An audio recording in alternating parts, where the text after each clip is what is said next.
আসসালামু আলাইকুম গাইস, কেমন আছেন সবাই? আশা করি সবাই ভালো আছেন। তো অনেকদিন পরে আমরা বাড়িতে আসলাম।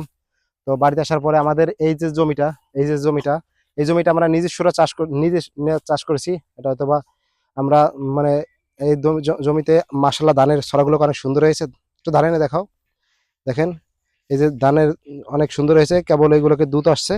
তো এটা আমাদের আমার দিকে ধরো। তো এটা হচ্ছে তোমার আপনার যে বৈশাখের 15 দিন বা 20 দিন হইলে এই ধানটা কাটা করবে। তো আমাদের এদিকে মোটামুটি একটু দেখাও, এদিকে অনেক সুন্দরী ধান হয়েছে। তো এটা হচ্ছে যে আমাদের এই বরিশাল বিভাগে পিরোজপুর জেলা নাজিরপুর উপজেলা 5 নং সাগরিকাটি ইউনিয়নে আমাদের বাগাজোড়া গ্রামে আমাদের বাড়ি। তো আমাদের এই নাজিরপুরে এটা হচ্ছে কি আমাদের বছরে এটাই একটাই ধান হয়। এই ধানটা এই একবারই হয় এবং সামনের বছর এই সময় একবারই ধান হবে, এক সিজন একবারে।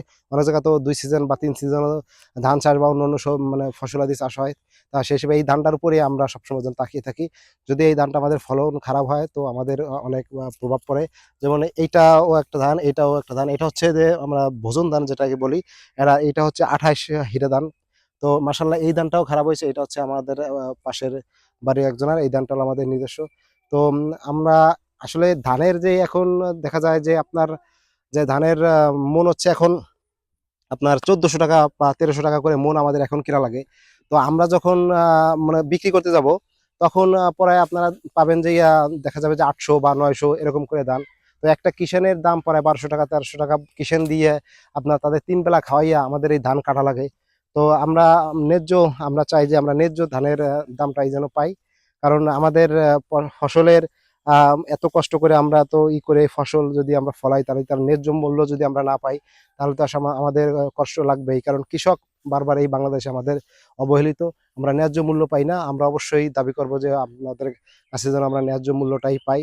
তো আমরা আহ, আপনারা এই দেখেন, এদিকে ধানগুলো কিন্তু অনেক সুন্দর হয়েছে। ধানে কিন্তু এখনো দুধ আসে না, এই জন্য এই অনেকগুলো খাড়া আছে।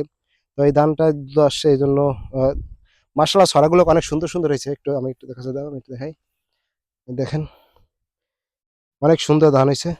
তো আমরা আশা করব আপনারা সবাই আমাদের জন্য দোয়া করবেন, যেন আমাদের ধান সুন্দর মতন ঝড় বৃষ্টি বেহেতু আমরা এই ধানগুলো কাটতে পারি। দেখেন, আমাদের এটা অনেক বড় একটা বিল। তো এখানে অনেক মানুষেরই ধান চাষ করেছে। সবার জন্য দোয়া করবেন যেন আমরা সুন্দরভাবে এই ধানগুলো কেটে বাড়ি নিতে পারি, যেন আমাদের ঝড় বৃষ্টিতে আমাদের যেন কোনো ব্যাঘাত না ঘটে।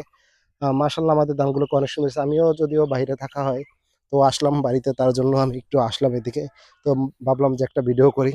ঠিক আছে, অনেক সুন্দর ধান হয়েছে মাশাআল্লাহ। দোয়া করবেন আপনারা সবাই আমাদের জন্য। তো ভালো থাকবেন। ভিডিওটা যদি ভালো লাগে সবাই একটু লাইক এবং সাবস্ক্রাইব করে পাশে থাকবেন। আর যদি মনে করেন যে কৃষক ন্যায্য মূল্য পাক, তাহলে ভিডিওটা অবশ্যই এটা শেয়ার করে দিবেন।